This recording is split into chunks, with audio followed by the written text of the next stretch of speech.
Welcome back to LA Not So Confidential. This is Dr. Shiloh. Hey, it's Dr. Scott. We are back. It is, mid-month? Yeah, mid-month. It is. I'm still trying to figure out how to write the date on my checks. I'm still stuck in 2013 or something. We'll get you there. Yeah, thank you. Gosh, we have a couple things lined up that are going to be really fun. We are going to be attendees at this point at CrimeCon. Yeah. So I know a lot of people that are going to be there on Podcast Row are putting out their, codes for discounts and stuff like that. We're just excited to go as attendees for the very first time and see what this madness is all about. We're still hoping we might have a place on the speakers panel, but that's not been determined yet. We'll see. So everybody keep your fingers crossed for us and send us good vibes, because that would be very cool. We have a really great idea. If we can't utilize it here, we'll try and get it somewhere. We'll do it somewhere. For sure. But we're also going to make it a Disney trip. Yeah. And we'll have a special Disney episode for you. Oh, right. Month, which we have lots of material for. We've been dying to use it, so... I guess we'll never get a deal from ABC. Damn it. But maybe. It would be good listening. Who knows? It would. Yeah, exactly. So, today's topic... You had some thoughts about it when I walked in to see you today, about how this topic sat with you in comparison to all the other ones that we've done. And I don't know why. I mean, it's truly bizarre. We have talked about some really difficult things, and the nature of our job is being exposed to pretty challenging things. And for some reason, this topic, and it's cannibalism, we're going to give an overview of cannibalism, has never really bothered me before. In fact, there's some popular culture things we'll talk about that are very interesting. But in watching the documentary that we're basing, today's episode on, it was really just, there's something about it that really disturbs me, and I'm not really sure what that's about. Yeah, I think that's a very common reaction that I'm aware of people having. I don't necessarily have it to tell you a little bit about how I was dealing with it today. I was texting with a couple of people, telling them, I'm doing some final notes and research on cannibalism while I'm eating my chilaquiles at this restaurant. Right. And I'm totally fine with it.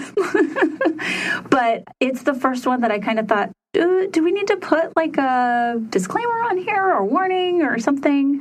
Well, that's interesting. I was catching up with the Champagne Girls this morning. Death by Champagne. I love catching up with the Champagne Girls. And they had a particularly difficult episode that they gave a huge trigger warning on. Sure. And it was appropriate. It was funny. None of the things that they talked about triggered me, but I could totally see where somebody would. So if you're, we're going to talk about some pretty graphic aspects of fantasy and some pretty graphic aspects of certain crimes. And right. It's definitely something that this episode brings up emotion, which I kind of feel like is the point, where a lot of these crimes and the way we're looking at people and should they be prosecuted or not, sometimes we base that off of emotion rather than what the letter of the law is. Yeah. And it can be in conflict with each other. So I think it's just a huge, interesting piece to cannibalism and the cases we'll talk about today. So you guys are probably familiar with Gilberto Valle, also known as the Cannibal Cop.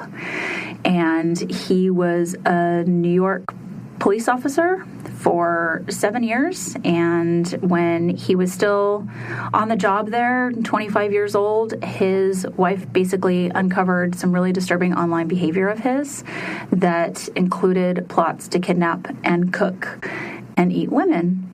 And so it has turned in, it just took on a life of its own. And there is an HBO documentary that we're talking about called Thought Crimes that sort of kicked off our interest in looking at this from a bunch of different aspects. And he's going to kind of be our jumping off point, but also we want to talk about cannibalism in and of itself and the etiology of that.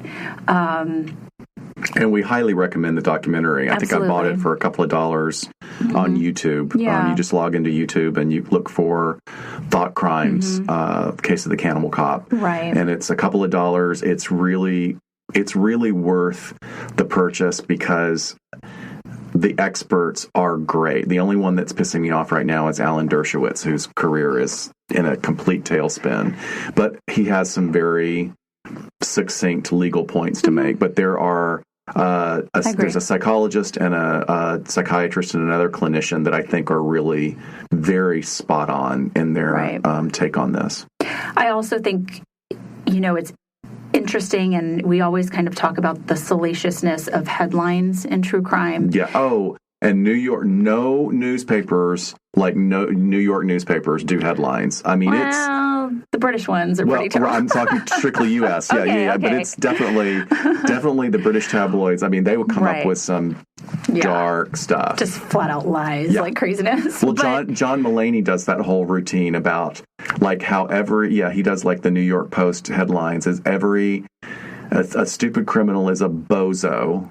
Okay. And any kind of sex crime is a perv. Right. And an angel is a child who's died as a result of an accident or a crime, and a tot is every other child. So lovely. It's just these pretty spot 3 or 4 letter words. Yeah, you fit into one of these categories. Yeah. But that was something that was sort of jumping out to me, is how quickly we label someone with the most salacious thing, even if it was, we associate cannibal with Jeffrey Dahmer, right? Really, it's not like he was eating every single one of his victims. It was... Wait, what? Yeah, it was... No. What do you mean? I mean, tell me more about what your point is. My point is that when I hear cannibal and I think Jeffrey Dahmer, I feel like I've been programmed to think he is... just feverishly, the purpose of it was eating. Feverishly consuming every one of his victims. When in reality, he probably ate the bicep of one victim and the rest were put in his freezer, which is, yes, that's where you keep food. I get it. Right. But he was preserving them for the beauty and because he thought they were so attractive and that whole line of thinking. Right. Okay. I wasn't sure where you were going here. He's surviving off of eating other human beings. Right. And... It's really interesting how it kind of fits into this all or nothing thinking of, there's one little piece and we're just going to label them with that. Here with the quote unquote cannibal cop, he didn't engage in this. It was fantasy, but here we are with this very salacious story. So, but that's an important point of what we're talking about today is no physical harm came to anyone. Right. And the theme is thought crimes. Yes. When it comes to this particular individual, and we have some discussion about whether or not would it have happened if he had pursued it. We don't know. Right. But by the letter of the law, he did not commit that particular crime, although he was adjudicated on a couple of charges. Yeah. So he, let me get into his background just a little bit, and we'll talk about the behavior, just so folks who aren't super familiar with the story or need a refresher. So he grew up in Queens. He actually still lives in Queens to this day. His parents split at a pretty early age. His mom was always kind of the more supportive one. Dad was a disciplinarian, but they were both in his life. He was raised Catholic, and when his father was interviewed, he said, I never talked to my son about sex. So he said he went to college. I gave him a box of Trojans. Exactly. And said, be careful, use them. Exactly. So obviously, we all want to know why and how people have developed different sexual interests. And so we're getting a little bit of information here. Some information being raised strictly Catholic, not having that open dialogue about sex. And then he ends up getting a bachelor's degree in psychology and criminal justice, just like me, from the University of Maryland, and then becomes a police officer with NYPD. And he ends up going on OkCupid and in 2009 and meeting his wife, who was a teacher. And he was still living with his dad at the time. He meets his wife, they get married, and they get pregnant pretty quickly. They were only married, I believe, 3 years. But they get pregnant a couple years into the marriage, and basically, initially, he's like, I can't do this. So probably wasn't envisioning being a dad that quick, but he ends up saying, okay, I'm going to be here for this. Oh, I'm sorry. They actually get pregnant before they're married, and then says, let's get married. Let's do this.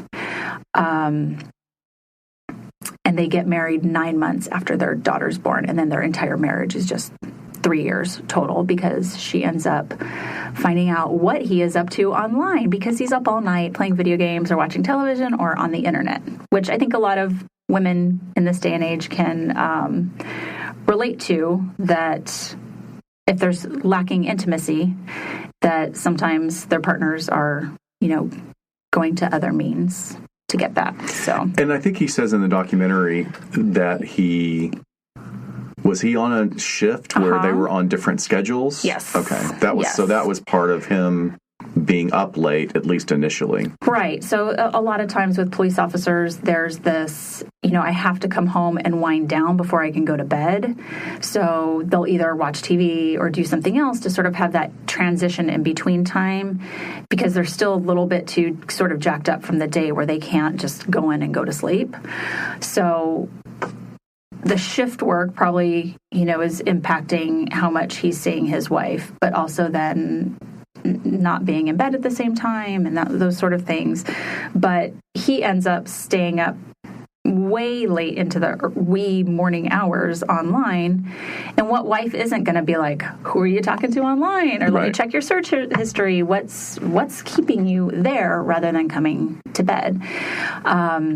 So his wife said he pretty much throughout the marriage seemed pretty miserable, seemed pretty bored with the marriage. When it came to sex, basically he was unable to finish when they were intimate.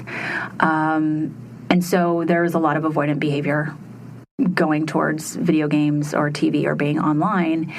And then she went to go check and realized he was erasing his history on the computer, which feels suspicious in and of itself.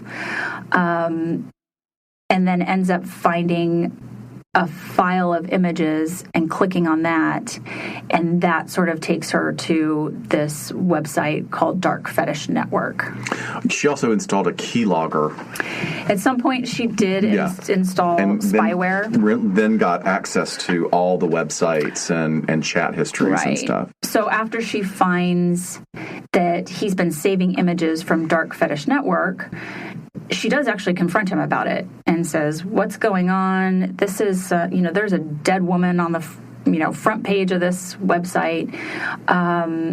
They talk a little bit about it in relation to their sex life. Initially, he was obviously, fearful and like, oh my gosh, what is she going to think? But then it actually opened up a dialogue. Like, okay, is there something else we can be doing in the bedroom? Maybe we need to explore some kinks here and there. And he actually became interested in sex kind of for the first time. It reminds me of a Dear Abby column from like the 70s. There was a woman who wrote into Dear Abby that says, our sex life is really weird. My husband wants me to lay in a tub of cold water for as long as I can stand, and then for sex, he wants me to close my eyes and not move. Is that normal? And Dear Abby's like, get out. Oh, my God. Get out of that marriage. I can't believe they published that. So despite this sort of opening up these lines of communication about their sex life, she's still concerned. She then installs this spyware and discovers not only pictures, really brutal and violent pictures, and sexualized violence and sexualized murder, but also his conversations about killing her brutally, along with other mutual friends of theirs. And how easy it would be to do. Like, oh, she's asleep in the room next door. Right. Yeah, I could just walk right over. Some super creepy stuff that she uncovers, and she takes the baby and picks up and is like, boom, gone out of state with her parents, and kind of deciding what to do at that point. And he's got to realize what she found, and they do end up, she texts and talks to him about what happened and why she left. So with that,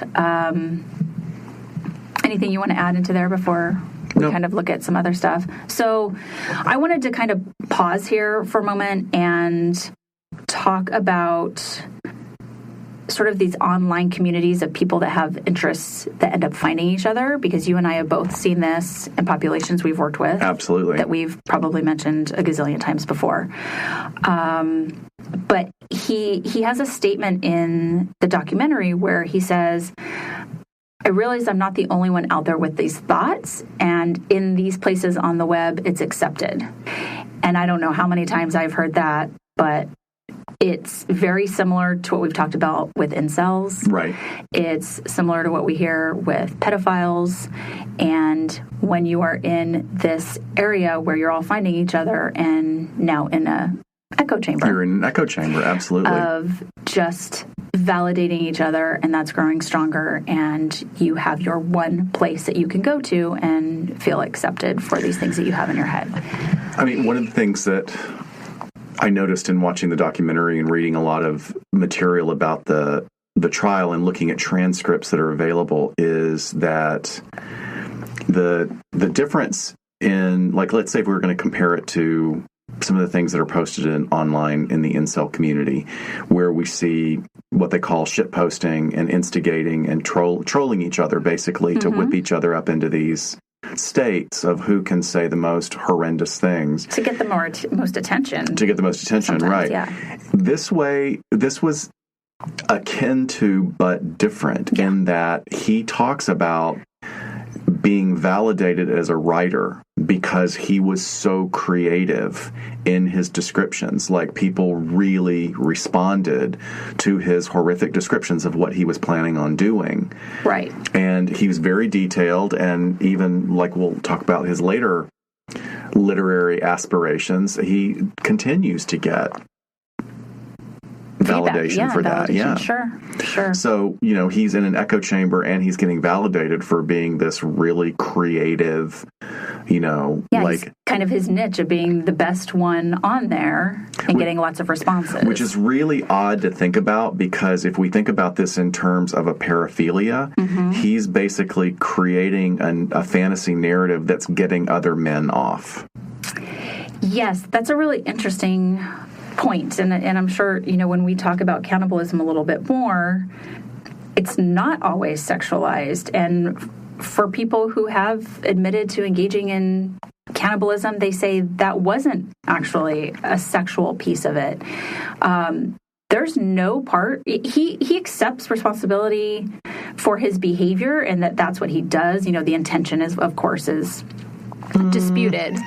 Does he though? Well, I think he gives tacit, or he gives verbal assent, but then some of his behaviors to me are odd. But we'll get to that later. But there's never any mention of masturbating while watching or fantasizing about this or viewing any of it or creating any of this.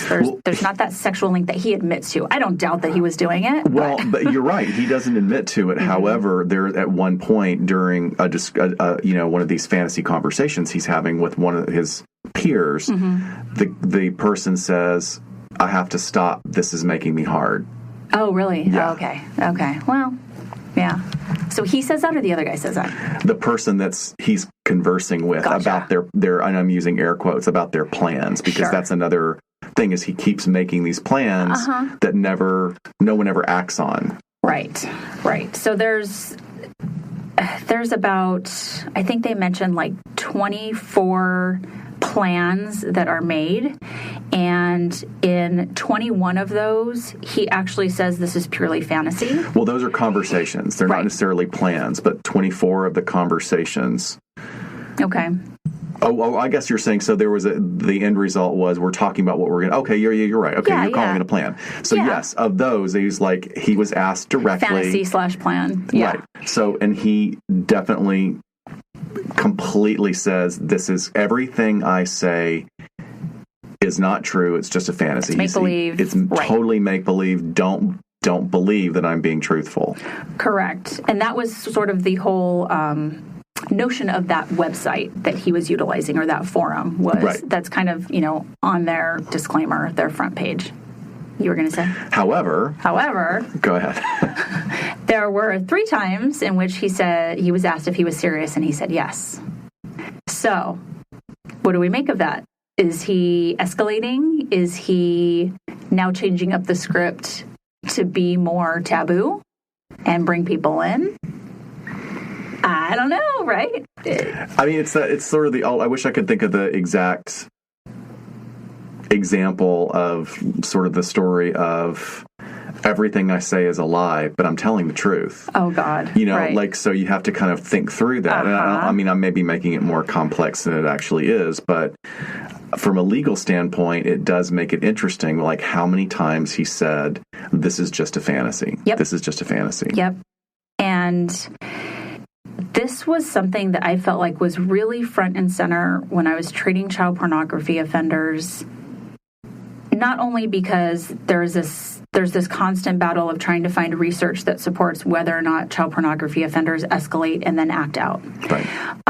Or are they pedophiles and this is a way for them to sort of feed that instead of acting out. And discharge it. Right. Like sort of, are they discharging that energy so that it doesn't get acted out in the real world? Right. So there's this constant battle of those 2 theories, and everyone's right. There's some people that one applies to and some people that the other applies to. Yeah. But I remember one particular case I had. I think the guy was being charged with possession of child pornography. So that was obvious guilt. But he had been engaging in chats where he had these fantasies where he was writing fantasies about chopping up boys with an axe. And I have never seen federal pretrial officers freak out so much than they did with this guy. Wow. Because they were like, oh my God, he's so dangerous. We've never seen people write about this. And, I know clinical judgment is not great, but I was still like, this guy talks a pretty good talk about how elaborate and wrong his fantasy life was, but he would go into these weird territories where he was starting to talk about this. Yeah, I find that fascinating because... But it freaked everyone out. Oh, I can imagine. And if I was in their position and didn't have, your clinical acumen and skill, I'd probably have the same reaction. Well, sure. You're responsible for them to make sure they don't do anything before they go to prison. Yeah. So, but I get it. I mean, I kind of want to draw a parallel or a connection to something that everyone experiences, which are intrusive thoughts.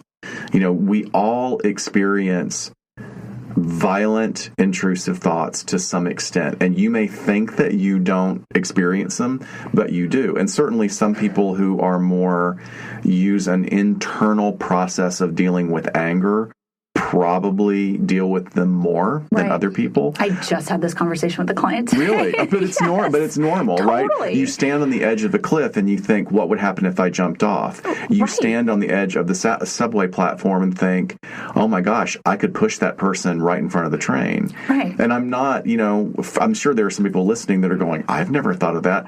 I promise me, to some extent you have. You've thought about that bank teller who was rude to you and what you would do to them if you could. Or your boss. I want to strangle my boss. Even if it's just a fleeting thought, it's not like everyone's sitting here ruminating on it. It can be a micro thought, an absolute micro thought. Yes. But so you were having the conversation with your client? Yeah, I was having the conversation about, we all kind of walk around with homicidal thoughts every once in a while because we don't have much control over that. They're intrusive, like you're saying. To describe, they just kind of, you have this thought, this fantasy. Oh my God, I'm trying to think what the word is. There's like a gorgeous French term for it.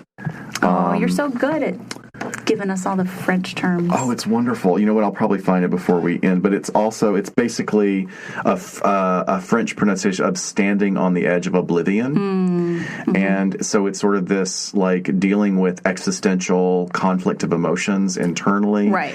And it's just the sort of like facing the darkness, and except that a lot of people don't have that sort of psychobabble vocabulary to process it. Sure. They just know that like, oh God, that was a really weird thought and I'm grossed out by it. Right. Or sitting with someone and going, what if I had sex with them? Yeah. Like, it's like, right. Oh my God, why would I think that? Exactly. Just an intrusive thought. That's good. That's a kind of a lead into really like sexual fantasy too, because at the core of all of this, people want to know, is this a fantasy world? Is this who you really are? Is this something you would never do, or are you planning? Again, it goes back to, is it an outlet, or is it the beginning of the next Ted Bundy? Exactly. And then if it isn't the beginning of the next Ted Bundy, then a lot of people's reaction is like, well, what the hell is going on with you? Right. Like, what, this is clearly more than an intrusive thought. You have taken this thought, it met some need, and you have now fostered it. Right. And you fostered an incredible fantasy life around that thought. Exactly. So he talks a bit about where he thinks that came from, because just like a lot of people with paraphilias, he really can pinpoint that it started to form around puberty when, what was it? What was he watching? Again, and his parents had already divorced by puberty. I think his parents divorced when he was 3 or 4. Right. So very young. And just looking at some of the parent interactions, he describes his mom as being very nurturing and his dad being sort of the authoritarian. And there are a couple of times where, the parents are very vivid characters. Yeah. And I don't want to sound judgmental, but they're very vivid characters. There are some things that his mom says that are like, they make you think. Mm-hmm. And I'm not saying that there was any abuse. It's just that there are some factors there that I do think contributed in a realistic way to. Sure. So he, at 15, he said he saw the movie The Mask, remember, with Cameron Diaz and Jim Carrey. Yeah. And there's a part where Cameron Diaz is kidnapped and tied up. And he remembers finding that very sexually arousing. Okay. So that's an interesting pinpoint of where this pairing of sex and violence could have been discovered. I don't want to say it was made. Yeah, I was going to say that. Yeah, that's an important point to make. That's where, if for him to be aroused, it means that the foundation was laid before, and here's an actual physical representation of what's been sort of roiling around in my psyche. Yes. So he ends up getting charged with 1 count of conspiracy to commit kidnapping. So just a quick refresher, conspiracy is planning with at least 1 other person to commit a crime, and then you have to take 1 overt act towards that. And he was also charged with 1 crime of unlawful use of a law enforcement database.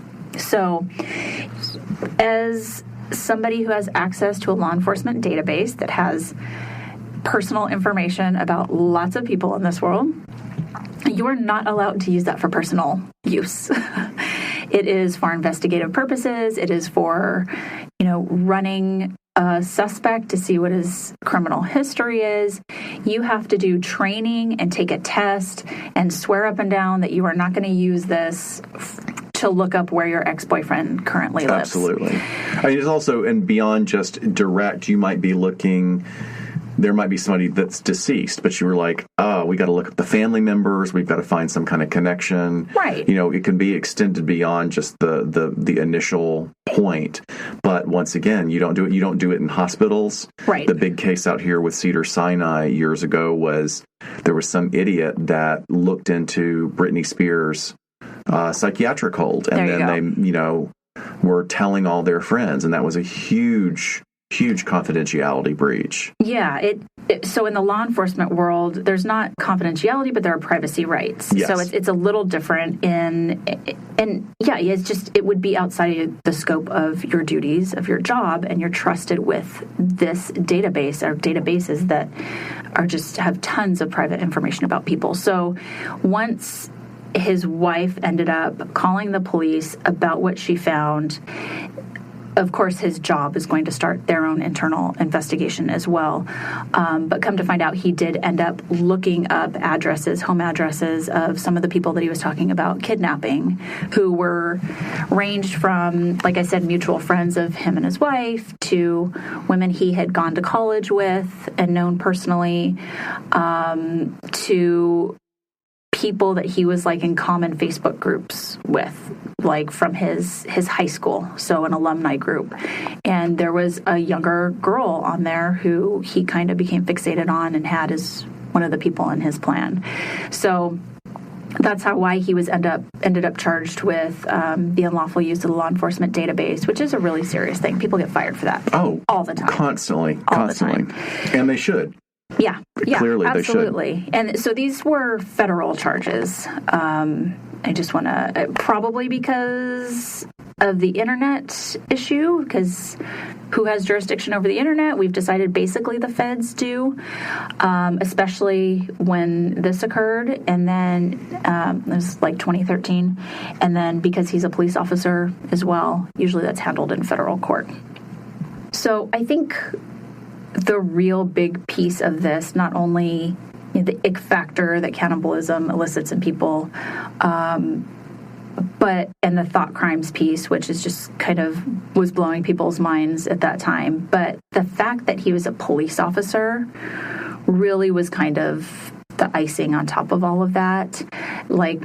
So author Bob Kolker said it was the best true crime has to offer, because you have all of these, again, really juicy factors to it. And again, who do we have on a pedestal say that they have to act morally superior are the people that we hold in authority positions, such as law enforcement. So I think that was really disturbing to people. They thought, here he is with all this power and authority, and what if he is stalking women or can easily manipulate or abuse his power in that way to, we know that there have been cops that do that to sexually victimize women as well.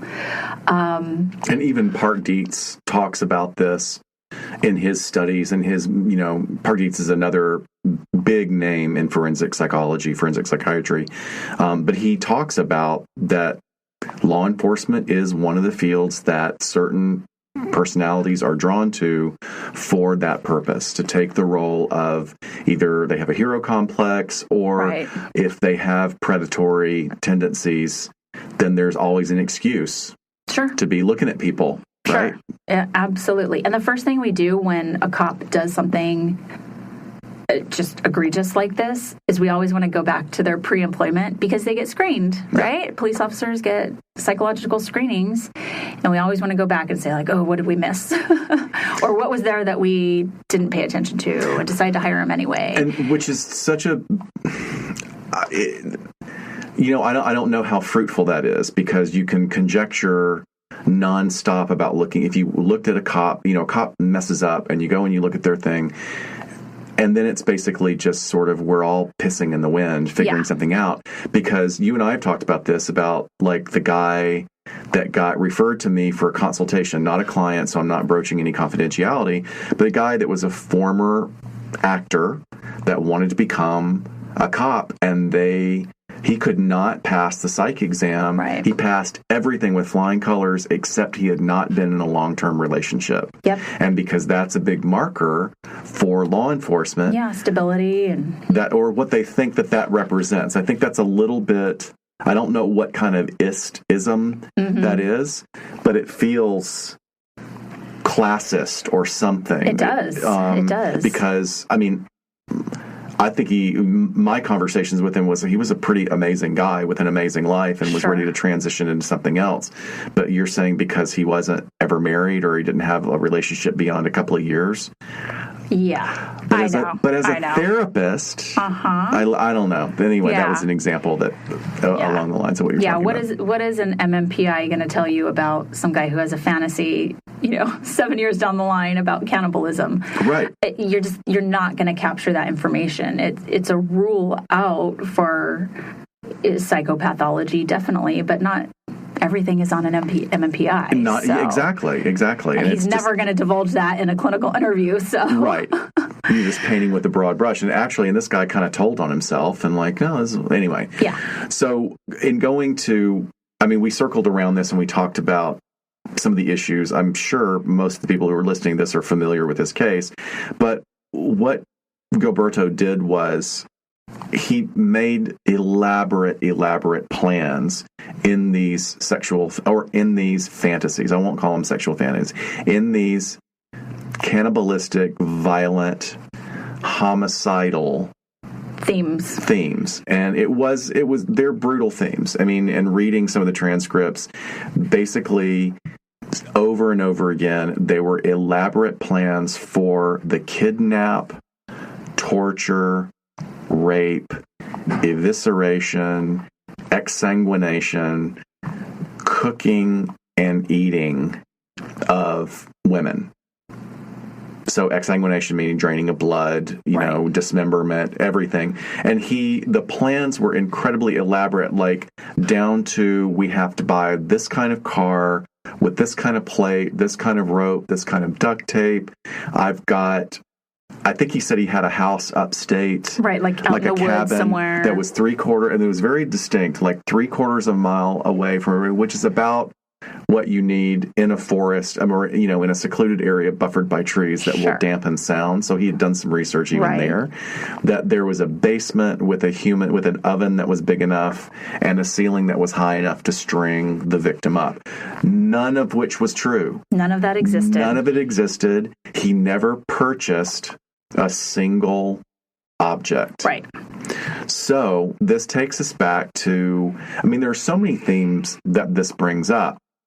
And the attorneys that they interview for the documentary are so great, especially the DA. The DA is really fascinating because his name is Joseph DeMarco, and he very explicitly states, we do not have thought crime in this country. It is permissible to have all of the thoughts he had. What is impermissible is planning with another person to execute those thoughts. And then he talks about, it's not like he's saying it's his opinion, but he's talking about the rule of law that he said, and I love the way he frames this and why I could never be an attorney. But he says, it is possible for a person, how does he frame it? A person could say that he could go all the way to the front door of his victim's home with all the intention, but walk away and he's innocent. Right. It really is like sort of like that's what the legal system is based on, is about intent, action taken. So that's why attempted charges are so hard to prove and so messy. We didn't even have those for a long time. No, right. So, attempted murder and all of that, those are tough to prosecute. Right. And it brings up, certainly they use, what I think is great about the documentary is they use some public domain images from a film version of the book 1984. And they use some clips from Fahrenheit 451, the first one, which are sort of dystopian futures where thoughts are controlled. What they didn't use, which I thought would have been very interesting, is the Minority Report. Yeah. Which is they had a pre-crime division where they're predicting using a psychic to tell what these people are going to do. But even in those cases, the psychic was predicting it, but the person had not done it. Right. It's a very interesting It really is. situation. It really is. So I wanted to say a little bit more about when they brought Park Dietz in as the forensic psychiatrist in Valley's trial. So, yeah, Park Dietz, if you haven't, heard that name before, a very prolific forensic psychiatrist. until he wasn't for a moment when he gave some false testimony in the Andrea Yates trial. But but essentially, they hired him in order to assess the central question of how real was Valley's persona, and what does that mean for future dangerousness? We are not really great at predicting future behavior with criminals. I mean, we have all people. These, right? We have threat assessment rubrics. Yes. And we use them, but they're not mathematical equations. We can say that this person that meets this criteria most likely will be at risk of taking advantage of the possibility that may exist. Constantly putting kind of modifiers, right? Yeah, it is. It's an assessment. It's not a prediction. But he did like 18 hours of clinical interview with Valley. He did go back and look at his pre-employment stuff from the police department, found nothing of interest. But I like this quote where he says, to become a sex criminal acting on your paraphilia, you need more than just your paraphilia. So even if we were to look through this, and obviously the lens of sexual paraphilias, it's still your thoughts. It can be your fantasies, your thoughts, your sexual interest, but it doesn't mean it's going to leave your brain. True. And there's another aspect of it, too, that pertains to how you and I first met and worked when we, working with collectors of child pornography. One of the things that was, and you were already up on this concept, but I remember when Leah was explaining to us the idea, which I get now, and it took me a while to get, was the idea that the collectors of the child pornography were still victimizing those individuals, even though those photos of the Cindy collection might be 25 years old. You're still reenacting the victimization of this individual, even though she may not know that it's still happening, right? So there's a parallel to this in that he victimized, maybe there weren't nude photos of these women that were on the list, but that is a form of victimization, and he shared their photos. Right. That's such a good point, because with that, if you ask them, I bet you they feel like a rape victim. I would. Yes, absolutely. I think the way they feel is the way they feel, and who are we to say that you aren't a victim? Right. In a way, because it can very much parallel somebody who was violently. Right. Remember, like, even on a much lighter scale, remember, like, there was, I don't know if it was an app or it was a site, it was like Hot or Not, and you could submit your picture, but you voluntarily submitted your picture. Right, your own picture. And then there were other sites where you didn't submit, and it's like, and people found out they were being rated in this horrible way and, very sexually objectifying. Right. And, a lot of women and men felt objectified by that process, which is completely understandable. Now let's take it up exponentially 1,000%. Yeah, they're not just rating your looks. No. They're talking about how plump your forearms are so they can roast them. Yes. Yuck. Yes. So he ends up being found guilty and facing life in prison. And he spends 21 months in custody before a judge throws out the conviction and ends up acquitting him of the conspiracy charge. So a lot of the documentary is really interesting because it's him out and seeing if the prosecution is going to refile.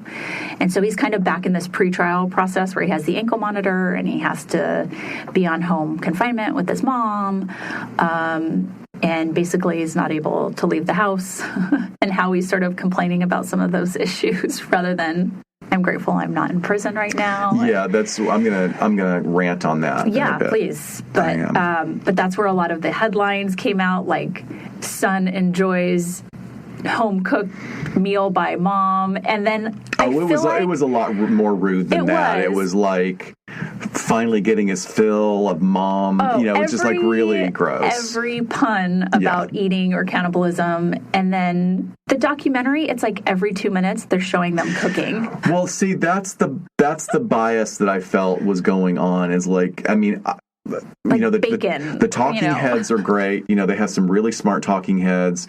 And look, I'll give him certainly a lot of credit for when the camera's first on him and he picks up a fork. He goes, "Oh, I hope nobody gets worried because I got a fork in my hand." I mean, okay, that's kind of funny. Right. But then as it goes like on, us. right, it's funny to me. But then as it goes on, there are some other things, and I want to be completely aware of that, or I want to completely disclose that in watching the documentary, as good as it is, I felt manipulated. And I'll talk a little bit about how I felt manipulated and why I want to be careful about making any kind of judgments or commentary on certain aspects of this because of that. Yeah. But why don't we talk about how we feel about that judge's action after we come back from a break? Okay, sounds good. Cool. Okay, so we're back, and we were talking about the judge overturning the conviction and acquitting him on the conspiracy charge. I think it comes down to sometimes there's not enough information to know what someone is capable of, and that doesn't sit well with the general public. Of course not. And the jurors that they interview were horrified. Yeah. And I love that they interviewed. I do too. Juror. And I think it was really valuable. And, even the jurors said that they understood why, but it was still disturbing that it had been overturned. And look, I started out by saying that when we started this episode, about how that it really kind of picks at me in some ways. And it doesn't, like you were talking about, you were eating your dinner or eating your lunch. It doesn't bother me in a gastric, nauseous way. It bothers me in it bothers me. It sets off my sort of radar for personality pathology. Okay. That's the part I think that really bugs me because... you have a good radar because that's what the research shows. Okay. That we'll talk about, yeah. Oh, I didn't realize that. I mean, but that is really why it bugs me. I mean, there are things that... We'll talk about in this. We're going to get, we'll take a right turn in a second about this. But with him, and once again, I always want to be careful about who is editing the documentary I'm watching, because the editor creates the narrative in collaboration with the director, right? Right. And it's their version of what was presented, then they're picking and choosing. And it may be very, very accurate, but some of the things that I noticed just in watching, and I'm commenting on behaviors, I'm not diagnosing anyone that's alive. I'm saying that I saw a lot of very egocentric statements made. There was, if it was touched on how his actions impacted other people, it was touched on briefly, and then it was scooted away from very quickly. Yep. I thought it was really interesting because he lived with his dad until he met his wife, but then mom is the one who kind of swoops in, and he's living with her and taking care of him post all of this. Right. I think I wonder what the dynamic was there. She's trying to figure something out. I mean, what's very clear is dad is like, I don't want to talk about anything. Sure. And to me, that just speaks volumes, or just opens up an incredible line of questioning that I would have if I was working on this. Right. And I think we got probably an idea of how a lot of family members of people accused of sexual crimes had a difficult time dealing with what their loved one was accused of. And I worked directly with parents of, offenders, and denial is a great place to be. And I want, yes, denial is, and it can be a for tool. A while. But let me put a pin in what you just said. Crimes. Yeah. He didn't do anything. True. So it's more about, and so... You know what I mean? It's like, it makes it even more complex, It is, I think. because when I have worked with family members, a lot of what they're going through, there is a healthy amount of denial at some point, but then the thoughts of, has my child always been like this? Is my husband a monster? What is he capable of? Or as most mothers do, what did I do wrong? Absolutely. What did I do wrong? And that's what our society also does, is we always want to blame the mothers for something that happened in development times when it's just so many factors. Right. But, it's kind of circling back around to,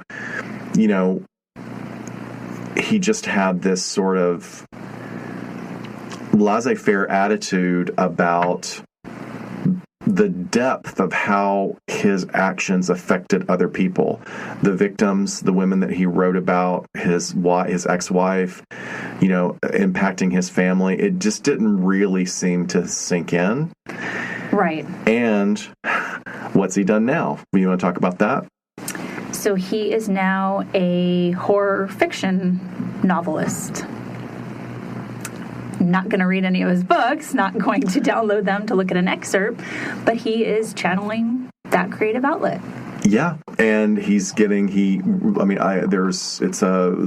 book that's on Amazon that I looked up, the storyline involves law enforcement. It involves law enforcement. It involves dirty cops. It involves like sort of sex slave, cannibal, torture rings, and has tons of explicit scenes, much like he was writing when he was on the fetish boards. And in fact, some of the, it's interesting, there's no middle ground in the reviews. Either it's 5-star reviews or it's 1-star. Like, people are just like, this is just, forget it. I like horror, but this is gross. And I know some podcasts like that too. Exactly. Very divisive. Yeah. But not us. Not us. But there was one thing that I thought was very interesting, was somebody had written, like, look, if you're not into splatterpunk, then this is not your genre. And, and I get that. I remember when Clive Barker's Books of Blood came out, like in maybe the early 90s. He's a horror writer. Some of his stuff, which led to, what was the series of, Hellraiser, the Hellraiser movies.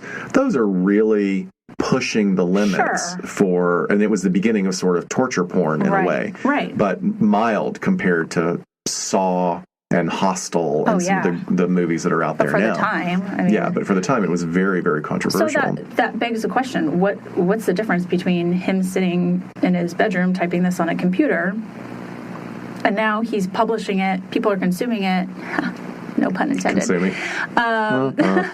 and paying for it, and it's accepted. It's an art form now because it's a book, just like a movie. Torture porn films that are mainstream, that aren't porn, but, we call it that, like a Saw or Hostel or something like that. There's a creep factor because he's sitting in a dark room by himself. It's creep, and it's an ick factor. I mean, you think about how does that affect the women that were victimized by this?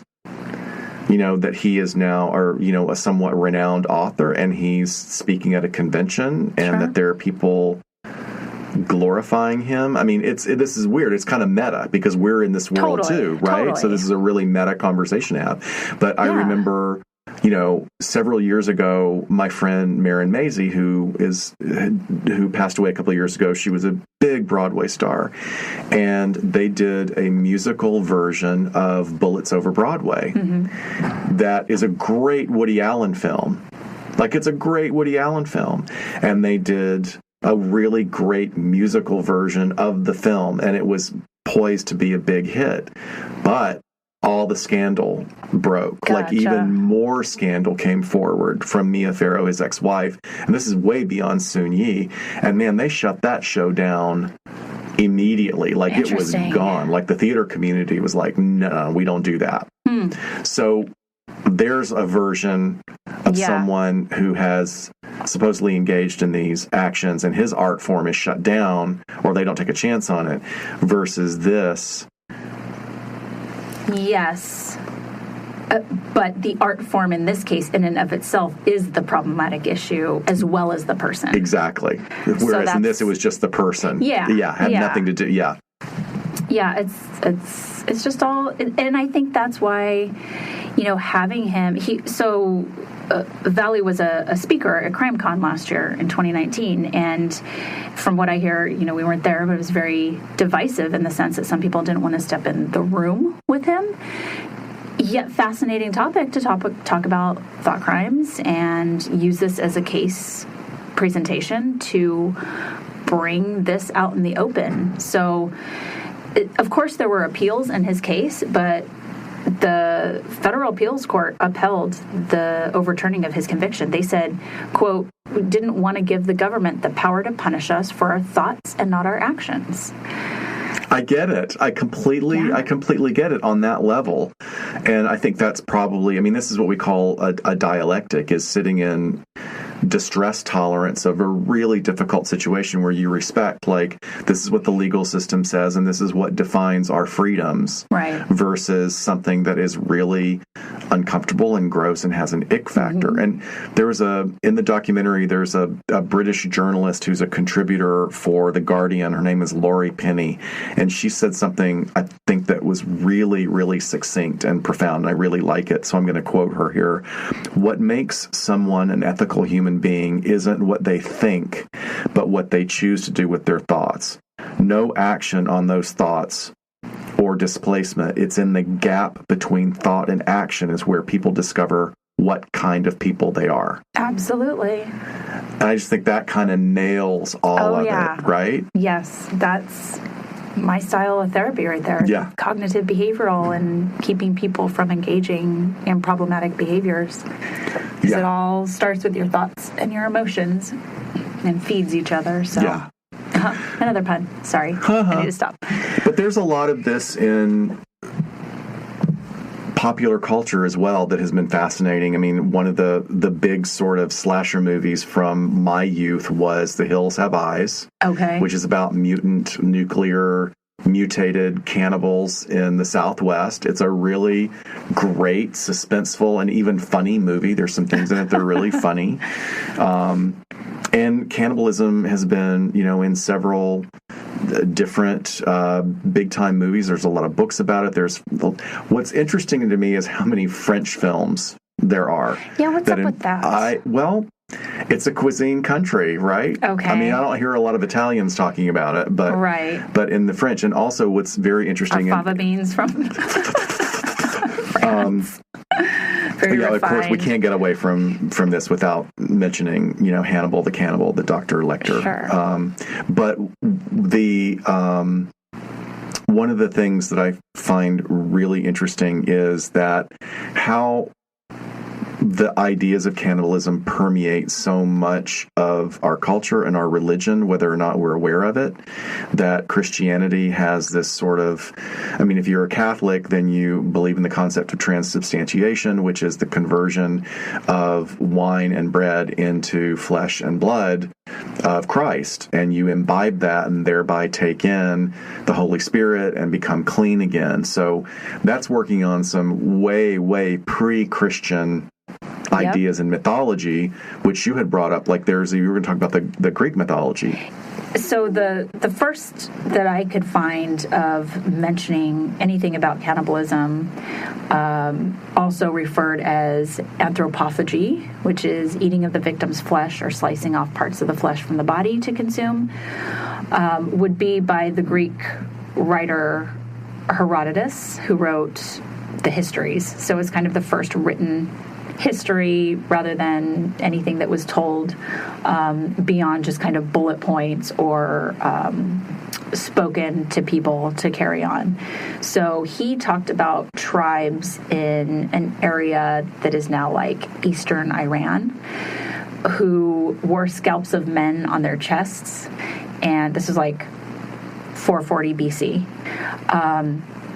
Who they talked about as cannibals, and Shakespeare then wrote about them, and he kind of goes off of the writings from Greek mythology, and says that in Othello, he said, "And of the cannibals that eat each other, the anthropophagy, and men whose heads do grow beneath their shoulders." So meaning, how they had the scalps on their chests, and they would wear those. But cannibalism was practiced in prehistoric human tribes and all the way up into the 19th century. More like areas like Fiji, I think, were kind of some last remaining where it was part of the culture and not due to famine, right? Or so, and that's necessity. That seems like the two like branches, the Donner Party, right? The Donner Party, or even the Uruguay flight. Yeah. But that's the vast majority of examples of cannibalism have been either due to just survival instinct, as opposed to ritualized cannibalism that is necessary for propagation of cultural memes and cultural rituals. Right. And that is usually based on there are two versions. One is either to honor the ancestors and take in their benevolence or the beneficence, or to eat your enemies. Right, as a sign after war, as a sign of dominance, right? Which really links back to kind of the granddaddy of all of it in Greek mythology, where Kronos, the Titan, is eating all of his children because he knows that his children, right. Zeus and all the others, are going to become so powerful that they're going to overthrow him. So he's just eating all of his children, and eventually, he gets conquered, and they're all still wandering around in his stomach. They're able to get out and do their own thing. So I think, we understand that, and we kind of see the primitive piece of cannibalism. We see the necessity in times of just surviving or famine. But then we have people who have actually engaged in this behavior and have gone beyond fantasy. They've actually acted on it. Right. So diving into the more contemporary true crime piece to all of this. So I think it's worth mentioning Armin Meiwes, the German cannibal. I think it's Muse. That's what I meant to say. God. Okay. So this is in 2001. So if you'll recall, this is a man who basically solicited online for a victim, a fully willing partner who he could kill and eat. And somebody answered his ad and said, which is backed up by internet postings and emails, that he was a fully willing partner. So these men met in person together before the victim was killed. His testicles were removed, and they cooked and ate them together. And then Armin stabbed this man to death and then ended up cooking the rest of his body, eating most of it. He talked about it not being sexual in nature, and that he wanted someone to become a part of him, and that he had fantasies of cannibalism as young as the age of 8. Wow. So, which is very akin to Jeffrey Dahmer not wanting his victims to leave. So we're talking about, if we were going to go psychodynamic, like really, integrating good breast, bad breast, sort of pre-individuation, right, and maybe maybe this is a reflection on a sense of emptiness and a sense of not being a part, or a complete, like a real twist on a desire for intimacy. So it's just that desire for intimacy is really going down the wrong neural pathway. Yeah, I think so Dahmer made some sort of similar comment of wanting this person, of the victim who he ate the biceps of, that he wanted him to be a part of him. So, there's several other very prolific serial killers that have engaged in some sort of cannibalism. We have, Ed Kemper. So he talked about some cannibalism. He then, at a parole hearing in 1988, said that he falsely confessed to some of those more elaborate things, like sexually victimizing the bodies of his victims after death and cannibalism. He retracted that at some point. Oh, I didn't realize that. Okay. Yeah, but again, it's a parole hearing. You're trying to get in the good graces. Oh, that's true. That's true. I'll take that with a grain of salt. But Albert Fish, Ed Gein. Ed Gein, he's another one that, there's this this theme of, like, even with Valley, of the hunt and then sort of treating them as a game, right? He's stringing them up, bleeding them out, as you would a deer. And Ed Gein had something like that, happen. And they found the one woman that actually went missing and led to his capture. They found her decapitated body in a shed on his property, hung upside down by her legs with a crossbar at her ankles, ropes at her wrists, and her torso was dressed out like a deer. Yeah. And she had been shot with a .22 caliber rifle. So there's this feeling of, him hunting her, literally hunting her. But that was a lot of the themes in Valley's type of writings as well. Yeah. This treating them like big game animals. And also describing them in the terms of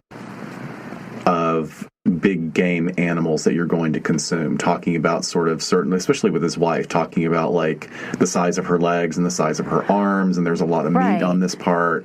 So really objectifying. I mean, we talk about sexual objectification, and this is almost like sort of a corporophagic, not corporophagic, but anthropophagic objectification. I'm going to write a paper on that. You should. No, I don't want to. In all of your free time. I don't want to write about that. I just don't.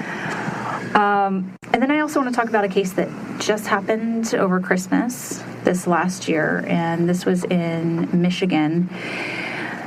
So Mark Latunsky, he is facing murder charges for allegedly killing and cannibalizing a 25-year-old man that he met on Grindr on Christmas Eve. And this victim was spending time with his family. He was a hairdresser. His parents seem very lovely, and they couldn't speak higher of him. I mean, just talked about how he really cared for his clients and just had such a great social circle, and just seemed like a really neat young man.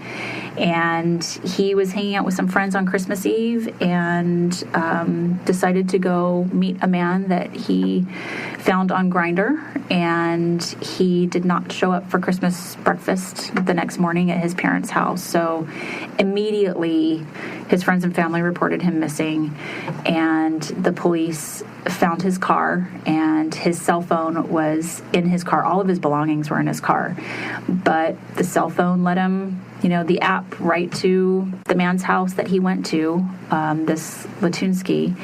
And the police knock on the door, and he almost immediately confesses and takes them down to the secret dungeon room where this young man's body was. And it was strung up as well.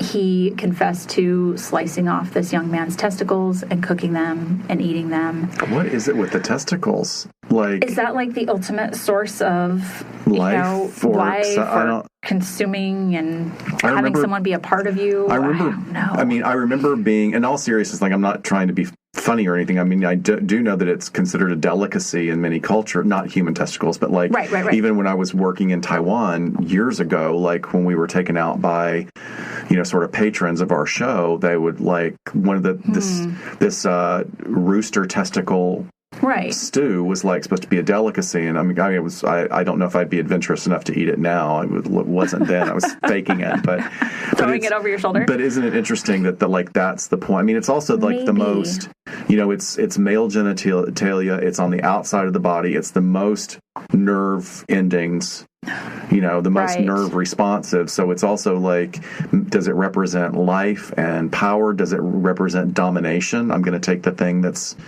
your weakness. Like a castration sort of symbolism to that. I don't know.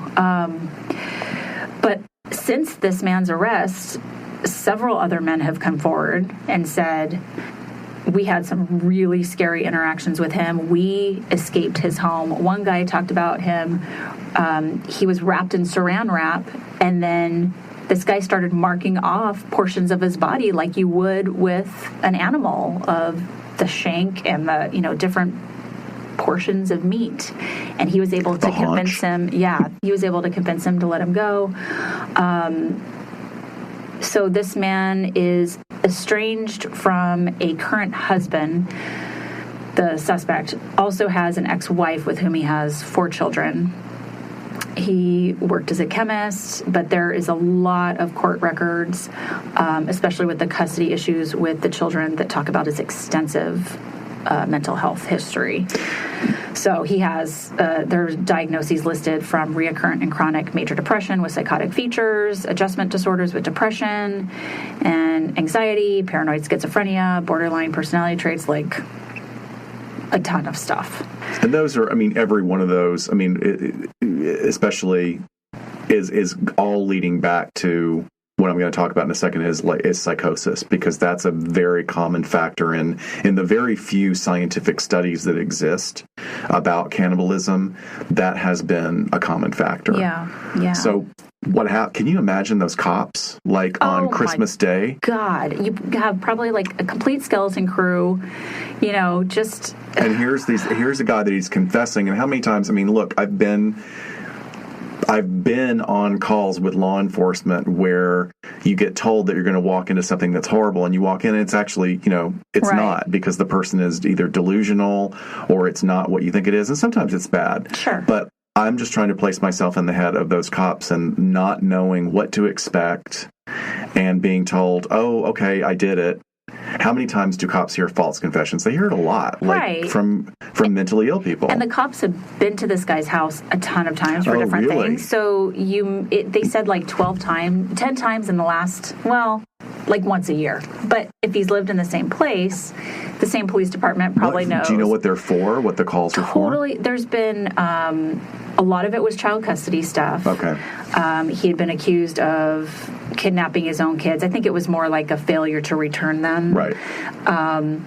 There were some suspicious circumstances calls of weird people wandering around. Well, maybe they're escaping the dungeon. I don't know. Or, yeah, I mean.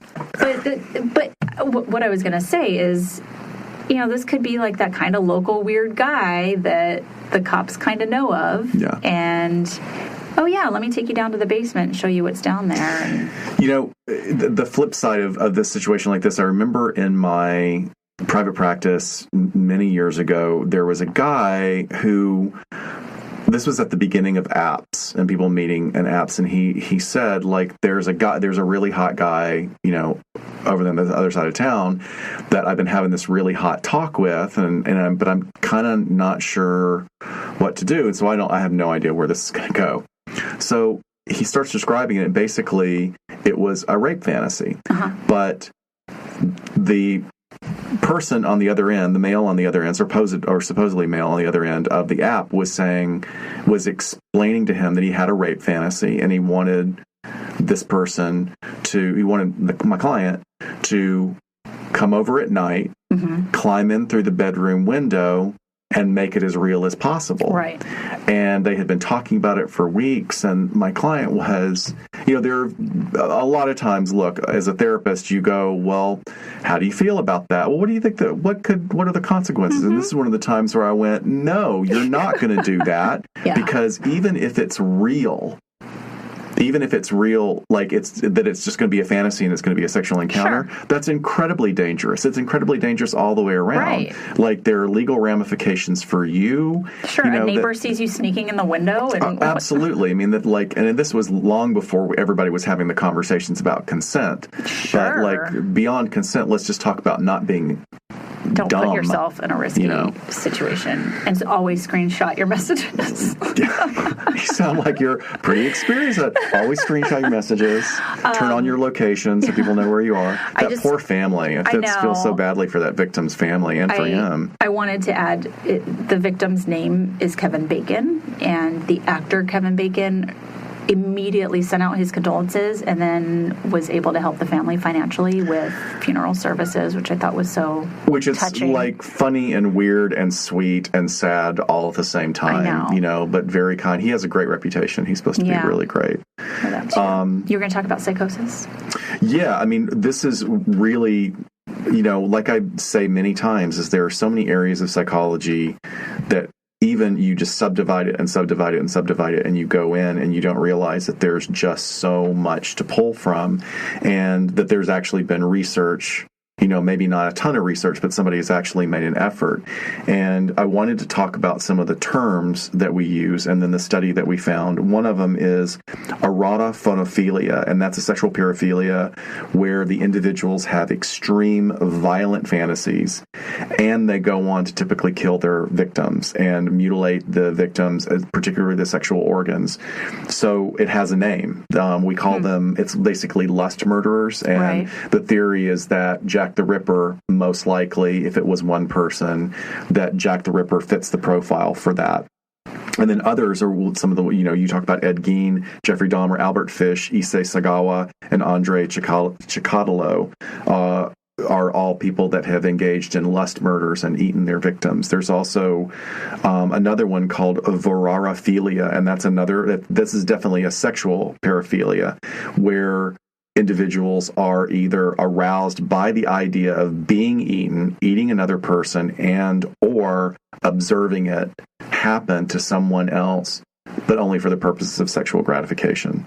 So most of the time, this is just a fantasy. Right. But then Arwen Muse is the one who carried through and actually made it happen. Right. There's another one that's not. And I would say his victim had the fantasy of being consumed. So both of them were vororophilics. They found each other. Yeah, which is. And I think he had a number of responses. He did. I mean, I remember reading when that case first came out. I remember reading about it, and I was so surprised because one of the things that was very clear is there were a lot of people that were interested, and when they found out he was for real, they were like, "Oh no, yeah. This was all fantasy. Right. I'm not." And then there were others that would talk about it, and then not follow through. And then there were a couple that I think there was one that backed out. Maybe. Had made a commitment, but all different on that spectrum. What's so interesting is in an article that I pulled about Gil Valley speaking at CrimeCon, is that he ran into a woman at CrimeCon that he had a conversation with, and she disclosed that she has sexual fantasies about being tortured to death.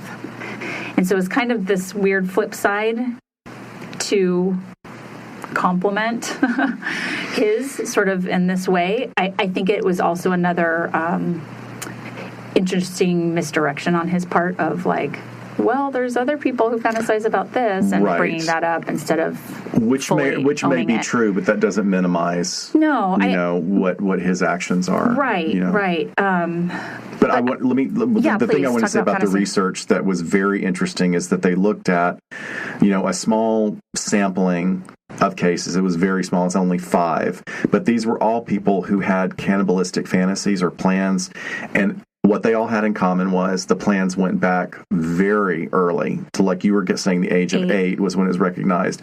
And this was common as early as an age as that. They could definitely tie a sense of humiliation as being part of the process, being intensely humiliated, and the fantasy offering some relief from the humiliation.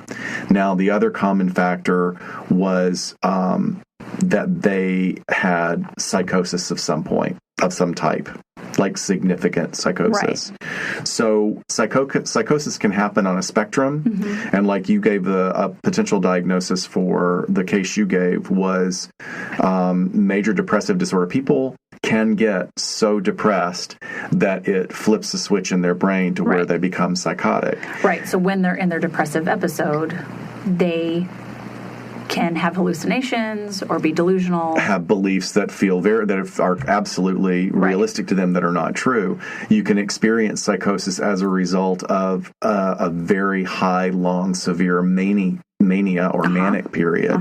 So there's a lot of different roads that you can get to this psychosis. Right. But it was very interesting that this was all common. The other factors of these cases found in the cannibals was dysfunctional childhood with sexual abuse, violence at home, or emotional neglect.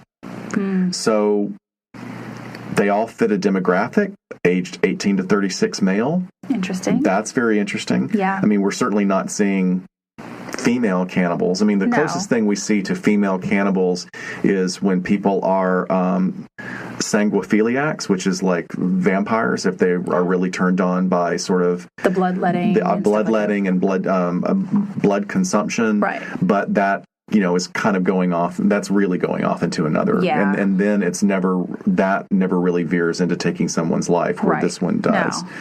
So, I think a real psychodynamic way of looking at this is that the schizophrenia group performed cannibalism as an extreme reaction of self-defense to a threat of destruction. So at the base of all human drives from a Freudian or a psychodynamic perspective is this fear of annihilation. Mm-hmm. So in a way, this was just they're theorizing that it's a very twisted way of pushing back against utter destruction by destroying something else. Interesting. So that being said, not diagnosing anyone that we've talked about today, but it does seem that there were some real narcissistic traits. I would agree with that. In the way that these people have been presented. Certainly Arwen Muse, if you see him interviewed, if you read some of the things that he's written, the guy, even more than coming off as a psychopath, he comes off as a narcissist. Right. And this is somebody, he has been adjudicated. Is kind of a Hannibal Lecter. Right, he is a Hannibal Lecter. Right. So, trying to wrap it up on a less bloody note. A lighter note. I would actually say if people are interested in more research and just really interesting points about sexual fantasy, a lot of people have watched it already, but Sex Explained, that's on Netflix right now. Oh, it's so good. The first episode is all about sexual fantasy. I think the rest of the episodes are fine. They're pretty basic, but I think it was really well done. The research is spot on. When, just the interesting things when you talk about rating men and women and what their top 10 fantasies are, both have some sort of forced non-consensual fantasy that always makes the top 10 for men and women. So please check out that episode. It's really informative and well done. Yeah, and I really, and we talk about this a lot in, when you're doing sex work with, not sex work, when you're doing what? When you're doing sex therapy, is talking about those roles of dominance and submission, and this certainly plays into that. But aside from this particular, I want to take it back to the legal aspect, and I want to tie in another example from entertainment that I find really integral to this discussion, and it's an episode of The Twilight Zone from the 60s. It's a really sweet Twilight Zone. In fact, it's probably one of the sweetest ones you can watch, and it's called A Penny for Your Thoughts. Okay. So Dick York, who was the original Darren on Bewitched, is this sort of hapless guy that works in a bank. And just by a twist in the time-space continuum, as he's going to work, he flips a quarter or a nickel into the newsstand to pick up his paper, and it spins and it stops on its edge. And the newspaper guy goes, "That's never happened before." He's like, "Wow, that's really weird." But from that moment on, that sort of twist in reality, this guy, the main character, can now hear people's thoughts. So he goes into the bank. He realizes his boss thinks he's an idiot and a wet rag and uses him. He realizes that the woman that he's had a crush on for years actually has a crush on him. And he also hears a little old man who's been at the bank forever who's going to commit a huge robbery. That at the end of the day, he's going to go in and he's going to load up his bag with $100,000 and he's going to take off for the islands. Right. And he hears the thought all day and he struggles with, do I let people know? Do I let people know? And one of the things that happens is there's a sort of an A plot and a B plot. But what does happen is that he reports it, and they check the little old man's bag at the end of the day, and there's nothing in it but papers. And the little old man turns to him and he goes, "I have that thought every day. It's what makes me happy, that I could just leave here. I could fantasize about going away to my happy place." Wow. So I thought that came up for me as I was watching the documentary, I mean, and certainly it doesn't have anything to do with cannibalism, but it's the idea of thought crimes. So if you could have that information, right? What's the intent? Is the intent, are they going to follow through with it? Or is it just escapism? Like this was this little man's fantasy. It was what kept him surviving a drudge of a job. Well, and I think that's wonderful. I've never seen that episode, and I think that's what a great tie-in. And I think it goes back to the juror that's interviewed, because what if you are the person on that jury and you let this person go and they do become the next prolific serial killer? And I can't imagine sitting in that spot. I would have to side with the letter of the law, but that would be something that's really heavy weighing on you. True. But don't forget, you, in your work and in my work, we actually do that. I mean, I think from the outside looking at a juror having to make that decision, but in our own micro way, we're making those decisions every day in the work that we do. And especially you, when you were still working with pre and post release offenders. Sure. I mean, assessing risk and wondering, are they going to go create another child molestation victim? Now, when I do a suicide assessment, what am I seeing in front of me, and how are they going to act when they walk out this door? Are they going to harm themselves? We are playing those guessing games. Right. Cool. Thanks for checking in, folks. This has been a fun episode. I feel less nauseous than I did at the beginning. Now that we processed it. Don't make me cough. Everybody's coughing on the West Coast. I got over mine, so that's okay. We don't have to edit yours out. What else do we have coming up? We have an interview coming up next week for our next episode, which is going to be super cool. Yeah, we're going to do, we don't do interviews very often. We interview a guest like once a year, so. Although we've got another one, we've got a couple lined up that are going to be super cool. Yeah.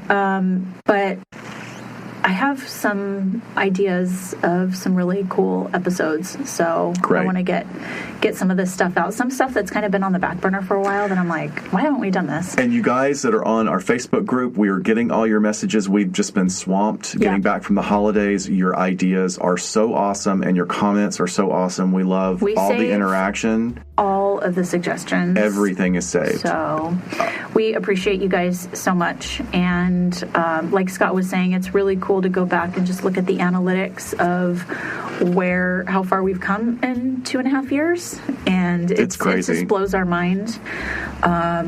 So we're just constantly thinking of ways and exploring avenues of how to take this show to different platforms. So we cannot wait to bring everyone along for that ride. And we got some great merch coming, so yes, save up your pennies. That's like our thing this year that we want to We've actually got an idea. I'm not going to give it away, but we have an idea that we mentioned many moons ago. That's going to be the first time anybody in podcasts have done this. So I think we're going to be the progenitors of that. Nice. All right, everyone. Thanks for hanging in there with us with Cannibalism today. And we'll see you next time on LA Not So Confidential. Bye-bye. We'll see you next time.